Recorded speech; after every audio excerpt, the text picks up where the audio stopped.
So நீங்க நெறைய strategies போடுறீங்க சார். அது உங்களுக்கு ப்ராஃபிட்டபுளா இருக்கா? நீங்க பெர்சனலா யூஸ் பண்ணியிருக்கீங்களா? அப்படின்னு நெறைய பேர் கேட்டிருந்தீங்க. ஸோ என்னோட ப்ராஃபிட் அண்ட் லாஸ் ஸ்டேட்மெண்ட் பார்க்கலாம். For Q1 of the financial year 26 and 27. ஓகேங்களா? ஸோ நான் வந்து ஏஞ்சல் ஒன்னோட பேக் எண்ட் போர்ட்டல் யூஸ் பண்ணியிருக்கேன். ஸோ இதில வந்து P&L ஸ்டேட்மெண்ட் ஓட டேப் ஓப்பன் பண்ணியிருக்கேன். ஸோ நம்ம வந்து 2026, 2027 சூஸ் பண்ணிக்கலாம். அதே மாரி நம்ம இந்த சேனல்ல F&O and commodity, derivatives trading மட்டும் தான் நம்ம ப்ரமோட் பண்ணிட்டுருக்கோம். ஸோ அதனால நம்ம F&O அண்ட் கமாடிட்டி மட்டும் செலக்ட் பண்ணிக்கலாம். ஸோ இதில நமக்கு ஜூலையும் செலக்ட் ஆகுது. ஸோ நம்ம வந்து கரெக்ட்டா டேட் வைஸ் செலக்ட் பண்ணியிருக்கலாம். பிகாஸ் Q1 மட்டும் தான் நம்ம இதில போடுறோம். So from April 1 to June 30th. So என்னோட டோட்டல் P&L எடுத்துக்கிட்டிங்கன்னா, it is coming around 1,13,932. This is what I made through trading. ஓகேங்களா? ஸோ இதில வந்து கிட்டத்தட்ட 21,000 சார்ஜஸ் மட்டுமே பே பண்ணியிருக்கேன். This includes brokerages, STT, SEBI charges, நெறைய சார்ஜஸ் இருக்குங்க. எல்லா சார்ஜஸும் அதில இன்க்ளூட் ஆயிருக்கும். கிட்டத்தட்ட எனக்கு கிட்டத்தட்ட சார்ஜஸ் வந்து கிட்டத்தட்ட 30-40% இன்க்ரீஸ் ஆயிருக்கு. Because of this STT increase by the government. Equity செக்மெண்ட்லேயும் இன்க்ரீஸ் பண்ணியிருக்காங்க. அதாவது ஆப்ஷன் ட்ரேடிங்லேயும் இன்க்ரீஸ் பண்ணியிருக்காங்க. ஃபியூச்சர்ஸ் ட்ரேடிங்லேயும் இன்க்ரீஸ் பண்ணியிருக்காங்க. So this is the first reason for increase in this much of charges. So net P&L எடுத்துக்கிட்டிங்கன்னா, it is coming around 92,000ங்க. So 92,000 is what I take home. So take home ப்ராஃபிட்ஸாக இருக்கலாம், take home profits for Q1 இருக்கலாம். So Q1 last 3 மந்த்ஸில் நான் earn பண்ணது கிட்டத்தட்ட 92,000 தாங்க. So இது என்னப்பா லெஸ்ஸாக இருக்கேன்னு கேட்டிங்கன்னா, பிகாஸ் என்னோட ட்ரேடிங் கேபிட்டலே it is around 10 to 15 lakhs தான். Because of war going on and volatility is also very less. So அதனால் நான் வந்து ஏப்ரல் அண்ட் மேல 10 to 15 lakhs வச்சு ட்ரேட் பண்ணிகிட்டு இருந்தேன்.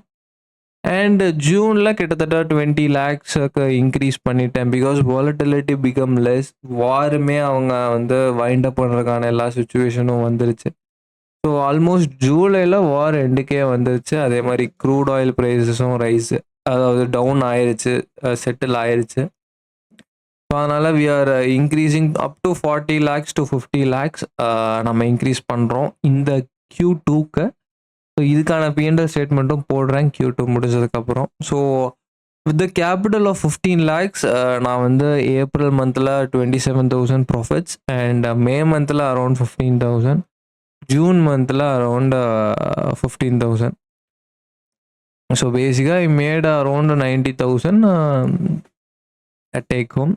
ஸோ இதில் வந்து வெறும் P&L மட்டும்தான் இருக்கும் நீங்கள் ஓப்பன் பண்ணி பார்த்தீங்கன்னா என்னென்ன டேஸ்ன்னு. பட் நமக்கு வந்து நம்மளோட ஸ்ட்ராட்டஜிஸ் எப்படி ஒர்க் ஆகிருக்கு, நாம் எடுத்த ட்ரேடிங்லேருந்து லேர்ன் பண்ணோம் அப்படின்னா, ஏஞ்சல் ஒன்லேயே ட்ரேடிங் இன்சைட்ஸ் அப்படிங்கிற ஒரு ஆப்ஷன் இருக்கு. ஸோ நீங்கள் உங்கள்கிட்ட ஏஞ்சல் ஒன் அக்கௌண்ட் இல்லைன்னா டிஸ்கிரிப்ஷனில் லிங்க் இருக்கு. ஓப்பன் பண்ணிங்கன்னா என்னோடய பர்சனல் மென்டர்ஷிப்பும் பர்சனல் ட்ரேடிங் ஸ்ட்ராட்டஜிஸுமே உங்களுக்கு ஆட்டோமேட்டிக்காக ஃப்ரீயாக கிடைக்கும். ஸோ நீங்கள் லிங்க் ஓப்பன் பண்ணி கிளிக் பண்ணிக்கோங்க அண்ட் நீங்கள் என்னை டைரெக்டாக காண்டாக்ட் பண்ணலாம்.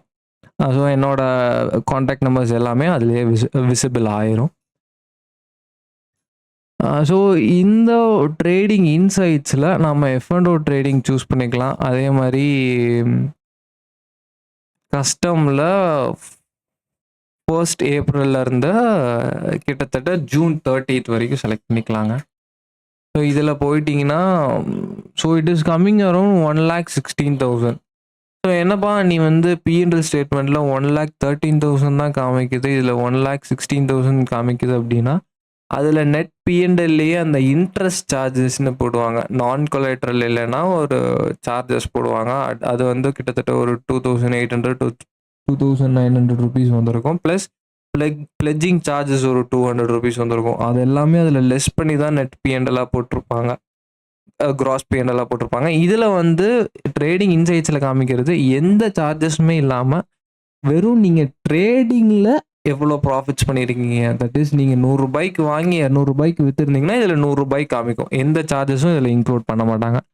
ஸோ அந்த மாதிரி பார்த்துக்கிட்டிங்கன்னா தான் நமக்கு லேர்னிங் பர்பஸ்க்கு கொஞ்சம் ஈஸியாக இருக்கும். ஸோ அதில் இங்கே பார்த்துக்கிட்டிங்கன்னா கிட்டத்தட்ட your net PNL including charges is around 94,000 தான். But cross PNL 1,16,000.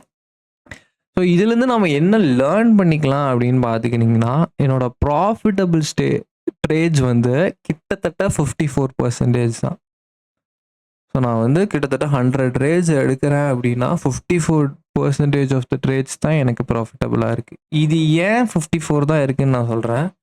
Because I trade mostly on both the sides. So வந்து நான் என்னென்ன ஸ்ட்ராட்டஜி வந்து நான் உங்களுக்கு யூடியூப் வீடியோவில் போட்டிருப்பேன்னு கூட சொல்கிறேன். மோஸ்ட்லி கேலண்டர் ஸ்ப்ரெட்ஸ் யூஸ் பண்ணியிருக்கேன். அண்ட் ரெண்டாவதாக பேட்மேன் ஸ்ட்ராட்டஜியை யூஸ் பண்ணியிருக்கேன். அண்ட் மூணாவதா ஸ்ட்ராங்கல்ஸ் இவ்வளோ தாங்க நான் யூஸ் பண்ணேன். Because I am an option seller, I am not an option pier. So அதனால் ப்ராஃபிட்டபிள் ட்ரேட் 54 தான் இருக்குது அப்படின்னா நான் வந்து கால் ஆப்ஷன்லேயும் ட்ரேட் பண்ணுவேன், புட் ஆப்ஷன்லேயும் ட்ரேட் பண்ணுவேன்.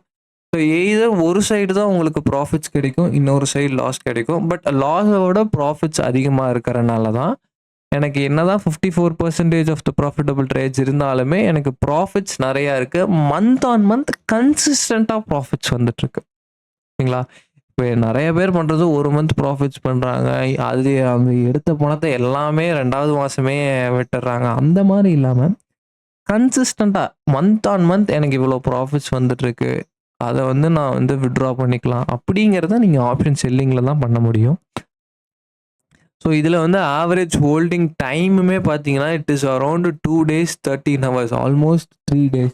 ஸோ இதிலிருந்து உங்களுக்கு என்ன தெரிய வருதுன்னா, I am not an intraday trader, I am an என்ன சொல்கிறது பொசிஷனல் ட்ரேடர். நான் வந்து யூடியூப் லைவ்லேயும் சொல்லியிருப்பேன், மற்ற யூடியூப் வீடியோஸ்லேயும் சொல்லியிருப்பேன், நான் வந்து பொசிஷனல் ட்ரேடிங் தான் பண்ணுறேன், நான் வந்து இன்ட்ராடே பண்ணுறதில்ல அப்படின்னு சொல்லியிருந்தேன். ஸோ இதில் வந்து உங்களுக்கு கிளியராக தெரிஞ்சிருக்கும் நான் எப்படி பொசிஷனல் ட்ரேடிங்ஸ் எடுக்கிறேன். ஸோ மேக்ஸிமம் பொசிஷனல் ட்ரேடிங்ஸ் எடுத்தேன்னா 3 daysக்குள்ளே க்ளோஸ் பண்ணிடுறேன் அப்படிங்கிறது இந்த டேட்டா சொல்லுது. ஸோ இதுதான் நம்மளோட பெர்ஃபார்மன்ஸ் கேப்பு.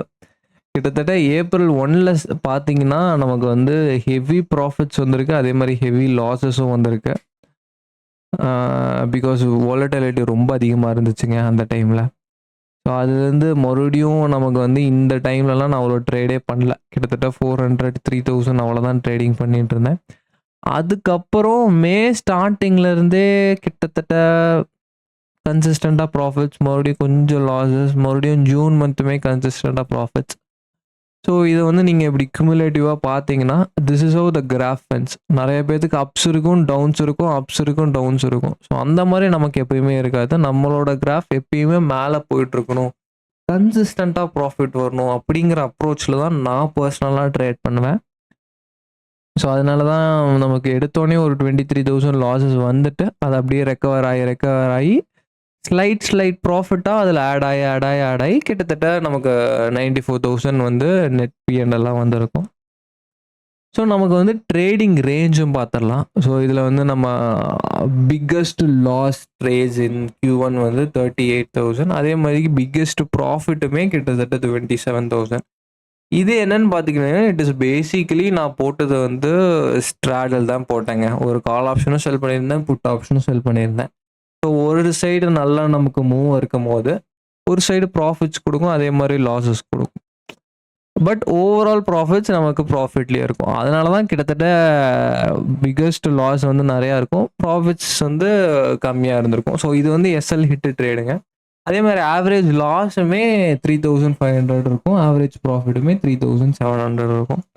ஸோ நிறையா பேர் கேட்டுட்டு இருந்தது, என்னங்க ப்ரோ எல்லாரும் 1:2 1:3 பற்றி பேசுவாங்க, நீங்கள் வந்து 2:1 3:1 4:1 பற்றி பேசுகிறீங்களே, இது எப்படி உங்களுக்கு ப்ராஃபிட்டபுளாக இருக்குது அப்படின்னு கேட்டிருந்தீங்க. இப்போது நான் எடுத்த ட்ரேட்ஸில் நான் வச்ச ரிஸ்க் ரிவார்ட் ரேஷியோ வந்து 1:1.05 தான் இருக்குது. So basically for every 1,000 rupees I am taking a risk, I am making 1,100 rupees profit. So நான் வந்து யூஸ்வலாக ட்ரேட் எடுக்கும் போது 3:1 எடுப்பேன். பட் 1:1 வந்து அட்டைன் ஆனோடனே if I feel that trade will not give ப்ராஃபிட்ஸ்னால் அதிலேயே புக் பண்ணிடுவேன். ஏன் 3 வரைக்கும் நமக்கு லாஸஸ் போகணும் அப்படிங்கிறத. ஸோ என்னோட எக்ஸிஸ்டிங் ஸ்ட்ராட்டஜி வீடியோஸ் நீங்கள் பார்த்துருந்தீங்கன்னா இது உங்களுக்கு கண்டிப்பாக அண்டர்ஸ்டாண்ட் ஆகிருக்கும். ஸோ இங்கே வந்து நம்மளோட பர் டே ட்ரேடிங் சம்மரி இருக்குது. எவ்வளோ டேஸ், ஒரு டேஸ்லையும் நான் எவ்வளோ ப்ராஃபிட்ஸ் பண்ணியிருக்கேன், எவ்வளோ லாஸஸ் பண்ணியிருக்கேன், என்ன இருக்கும். இதில் நமக்கு அவ்வளோ ஒன்றும் தெரியாதுங்க. ஸோ இங்கே வரும், இதனால தான் நீங்கள் கவனிங்க. நாம் வந்து டோட்டலாக 3 monthஸில் எவ்ரி டேஸ் வைஸ், அதாவது மண்டே, டியூஸ்டே, வெனஸ்டே ஒரு டோட்டலாக ஆவரேஜ் பண்ணிங்கன்னா டோட்டலாக எவ்வளோ ப்ராஃபிட்ஸ் எடுத்திருக்கோம், எவ்வளோ நம்பர் ஆஃப் ட்ரேட்ஸ் எடுத்திருக்கோம் அப்படிங்கிறத நமக்கு இந்த சார்ட்டில் தெரியுது.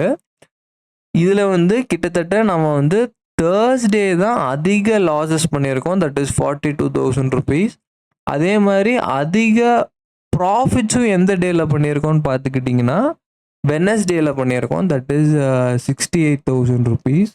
ஸோ இதிலிருந்து நான் என்ன லேர்ன் பண்ணுறேன் அப்படின்னா, நீ வந்து தேர்ஸ்டே வந்து உனக்கு லாஸஸ் வரக்கான சான்சஸ் அதிகமாக இருக்குது. ஸோ நீங்கள் தேர்ஸ்டே ட்ரேட்ஸை வந்து ட்ரேட்ஸ் பண்ண வேணான்ட்டு சொல்ல, ட்ரேடிங் பண்ணுறத கொஞ்சம் கம்மி பண்ணிக்கோங்க. அதே மாதிரி வெனஸ்டே நிறையா ட்ரேடிங் எடுங்க அப்படிங்கிறத பர்சனலாக நான் இதிலிருந்து லேர்ன் பண்ணிக்கிறேன். ஸோ அதே மாதிரி தேர்ஸ்டேவும் எடுத்துக்கிட்டிங்கன்னா, இது வந்து நான் வந்து ஏப்ரல் மந்த்லேயே ஃபிகர் அவுட் பண்ணிட்டேன். அதனால தான் தேர்ஸ்டே வந்து 46 ட்ரேட்ஸ் தான் டோட்டலாக எடுத்திருப்பேன். அதே வந்து மீதி நாள்லாம் ரொம்ப அதிகமாக இருக்கும். பிகாஸ் நான் வந்து அதை ஃபிகர் அவுட் பண்ணிட்டேன், தேர்ஸ்டே தான் எனக்கு அதிக லாஸஸ் வருது அப்படின்ட்டு. ஸோ அதனால் நான் நம்பர் ஆஃப் ட்ரேட்ஸும் ரெடியூஸ் பண்ணிக்கிட்டேன். ஸோ இந்த மாதிரி தான் நீங்கள் ட்ரேடிங்குமே உங்களோட பாஸ்ட் டேட்டா வச்சு லேர்ன் பண்ணிக்கிட்டு எங்கெங்கே மிஸ்டேக்ஸ் பண்ணுறீங்க, எங்கெங்கே நமக்கு ப்ராஃபிட்ஸ் அதிகமாக வருது, எங்கெங்கே லாஸஸ் வருது அப்படின்னு நீங்கள் தெரிஞ்சுக்கிட்டிங்கனாலே மறுபடியும் நீங்கள் ட்ரேட் பண்ணும்போது உங்களுக்கு ஈஸியாக இருக்கும். You can easily figure out this trade will give profit for sure. இந்த ட்ரேட் வந்து வின் பண்ணுறதுக்கான சான்சஸ் அதிகமாக இருக்குது அப்படிங்கிறத நீங்கள் ஈஸியாக லேர்ன் பண்ணிக்கலாம். ஸோ அதுதான் இந்த ட்ரேடிங் சார்ட்ஸ் வந்து நமக்கு சொல்கிறாங்க. So this is my result for Q1. So first குவார்ட்டரோட ரிசல்ட்ஸை நான் உங்கள்கிட்ட என்க்ளோஸ் பண்ணியிருக்கேன்.